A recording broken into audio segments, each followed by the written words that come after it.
What's doing, guys? I'm Alec. Thanks for tuning in to First Class Fatherhood. Don't forget to smack that subscribe button down below. Today's interview is with country music singer and songwriter Justin Moore.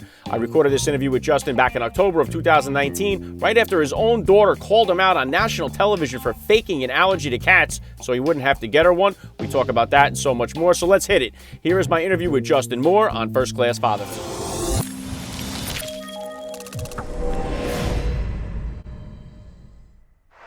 Joining me now, a first-class father, Justin Moore. Welcome to First-Class Fatherhood. Thank you for having me. It's good to be here. All right, let's start here. How many kids do you have, and how old are they? We have four. 3 girls who are 9, 7, and 5, and a little boy who's 2. Yeah, wow, that's cool. I have the exact opposite of you. I have 3 boys, and then we got our little girl on the end there, so I got 3 boys and a girl. There you go. You got less weddings to pay for than I do. Yeah, right on. What type of sports or activities are they all into? First and foremost, we're way into sports, but softball and basketball for now. And then obviously my son, when he's old enough, I'm sure he'll be into baseball and basketball and maybe football. We'll see. Okay, very cool. Yeah, if you could, Justin, please just take a minute here to hit my listeners with a little bit about your background and what you do. Oh, yeah. Well, I'm a country music artist from Arkansas. Moved to Nashville, Tennessee, 18 years ago now. and started pursuing a career in country music and then about 10 years ago, moved back to Arkansas after my career got off the ground, and so we've been very, very blessed to have some success in country music and get to travel the country, play in country music, and but first and foremost, I'm husband and dad. Yeah, very well said. And about how old were you, Justin, when you first became a dad, and how did becoming a father kind of change your perspective on life? Let's see, man. My wife and I got married when I was 23, and oh man, I believe I became a father when I was 25 or 26, and certainly it changes your perspective on life. There's no doubt about that. What's important, what isn't, and we became parents. We weren't. It was just a shocker to us. It was not planned, and so we were thinking, oh goodness, like we're not ready for this. But God had other plans, and so couldn't have been a bigger blessing, obviously. Yeah, that's awesome. And you've been crushing the country music scene here. And what are some of the challenges of being a singer and while being a father? Well, the most difficult part is obviously having to be away from home. Sometimes, we're gone usually just about every weekend, Thursday, Friday, Saturday for the most part, which, we're home 4 or 5 days a week, but for instance, my 5-year-old is in homecoming this evening, and I'm not there, so that sucks.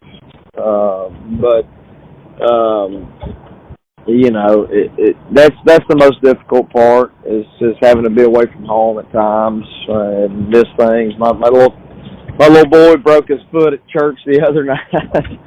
And I'm not there to help out with that, but at the end of the day, we have the opportunity to go out and do what we love for a living, and that's something that a lot of people can't say. So, yeah, that's cool. Do they ever get a chance to come on the road with you, or is it they always stay at home base? They do.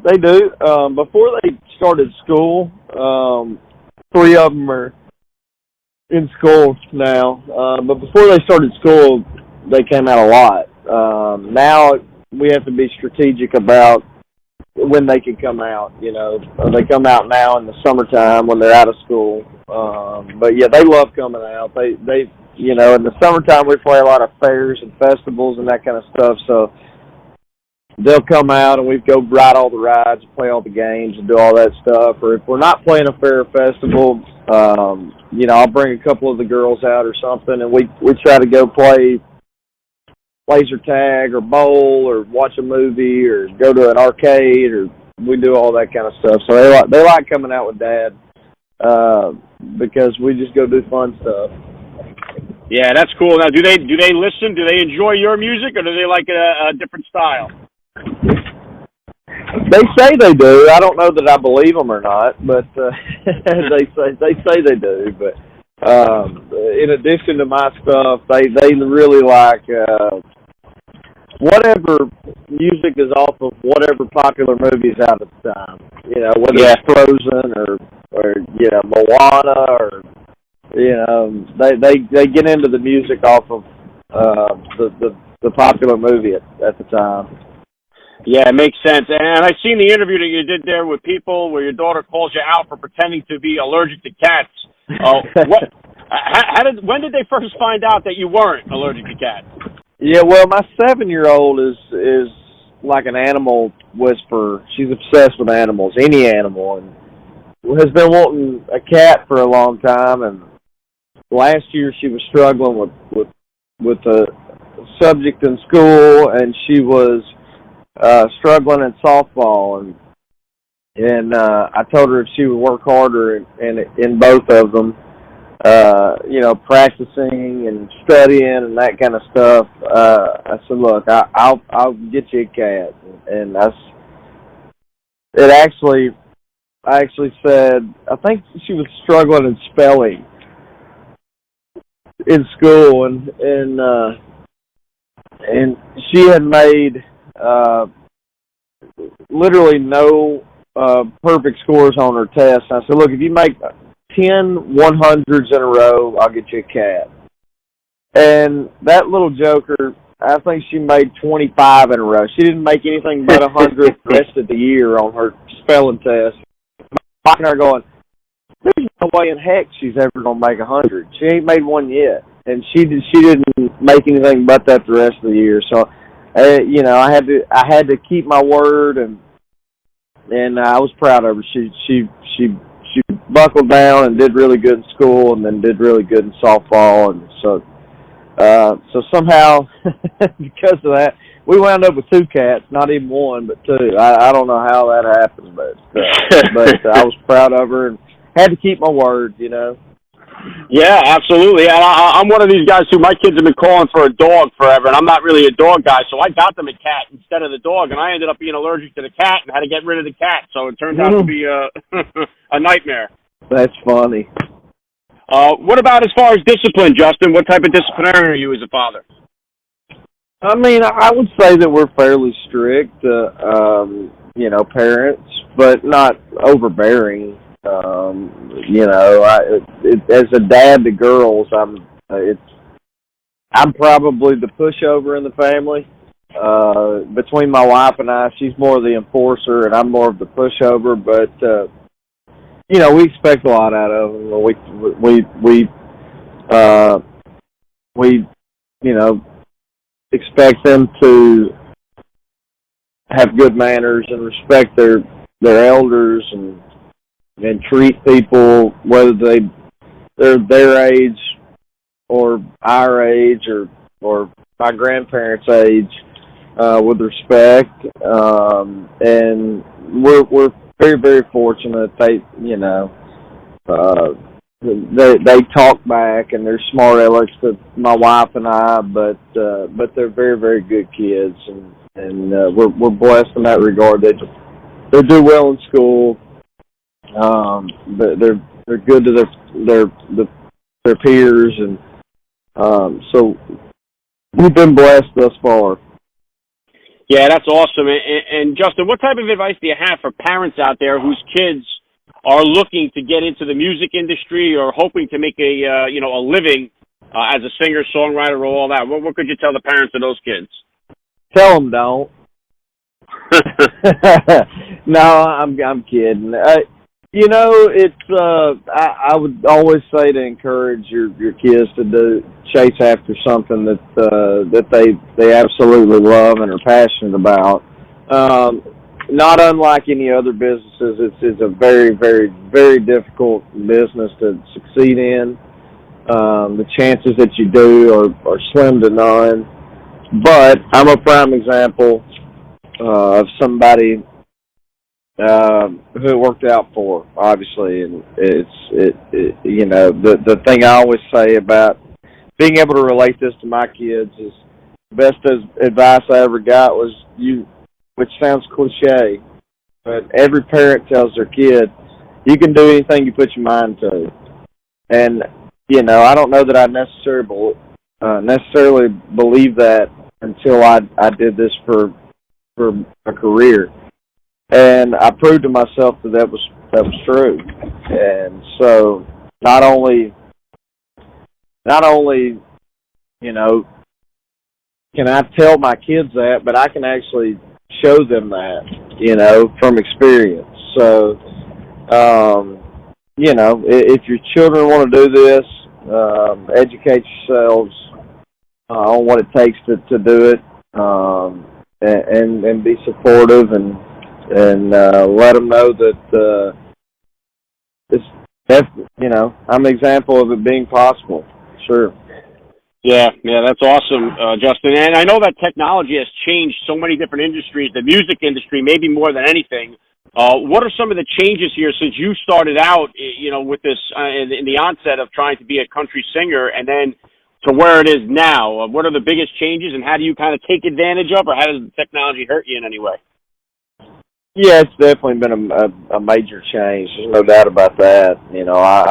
I'm from a different generation.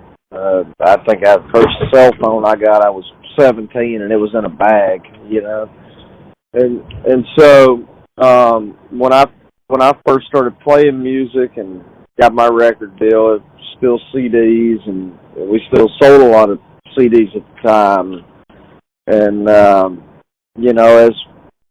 as we got into maybe the middle part so far in my career, the streaming thing became the way people consumed music. And be honest with you, I still don't quite understand it as well as I should, but because I'm kind of from an older generation. But yeah, it's definitely changed. The way people consume music is totally different than they used to, and it took us a while. I think in country music and maybe music as a whole, we were a little behind the times as far as understanding how to monetize it. So we were kind of behind the eight ball. Now we're catching up a little bit, but not only going from CDs to streaming, but social media as a whole. I didn't have anybody. When I first started, Facebook wasn't even a thing.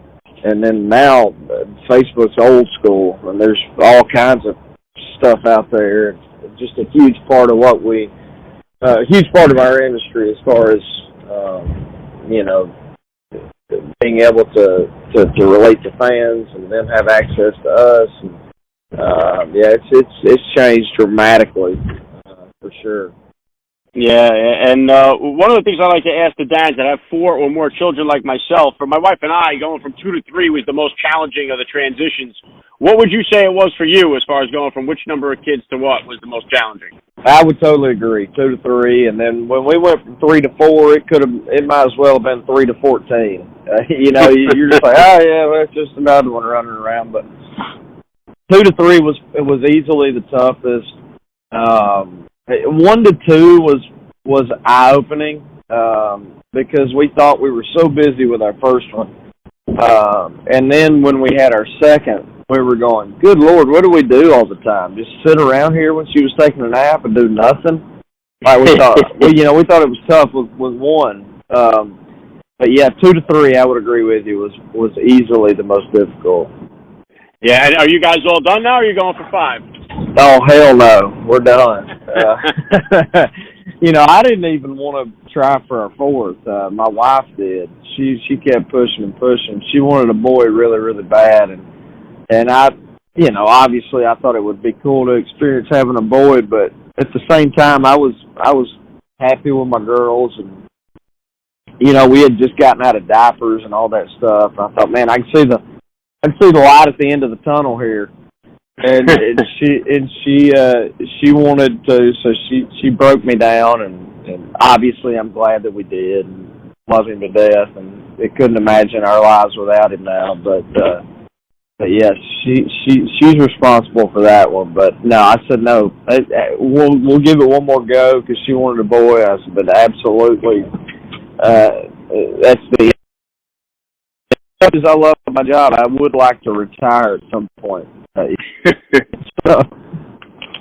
Well, what do you got going on right now, and what are your plans for the future here? What kind of goals or plans you have coming up, Justin? Man, we're out on the West Coast right now in California. Day off. We just did a benefit concert last night in just outside of San Jose. We'll be in San Luis Obispo for a day off today, and then on to a show tomorrow, and then we'll be home Sunday for my 12th year wedding anniversary, and so we get to the point where we're slowing down toward the end of the year and get some time off, 2 or 3 months off, and recharge our batteries and get ready to go next year. Hard at it again. Yeah, very cool. Yeah, I'm going to include a link in the description of this podcast episode to your music. This way my listeners can tap it, get over there and check out, especially the latest album. Last thing I want to hit you with here, Justin, I love to ask all the dads that get on the podcast, what type of advice do you have for that new dad or for that about-to-be father who's out there listening? Well, the about-to-be one, get as much sleep as you can right now because it's about to be over. Get as much rest as you can. And then for the dads that are out there, I would just say I would advise you look in the mirror and be proud of what you're looking at. And if you're not, change it because your son or daughter are watching you a lot closer than you think they are, and they're gonna model themselves after you. So just make sure that you look in the mirror and you're proud of what you see. Yeah, very well said. I love the message. This has been an honor for me. I got to say, Justin Moore, you're a first-class father all the way, and thank you so much for giving me a few minutes of your time on First-Class Fatherhood. Hey, man, I appreciate your time. It was fun to talk to you, and maybe we'll do it again down the road.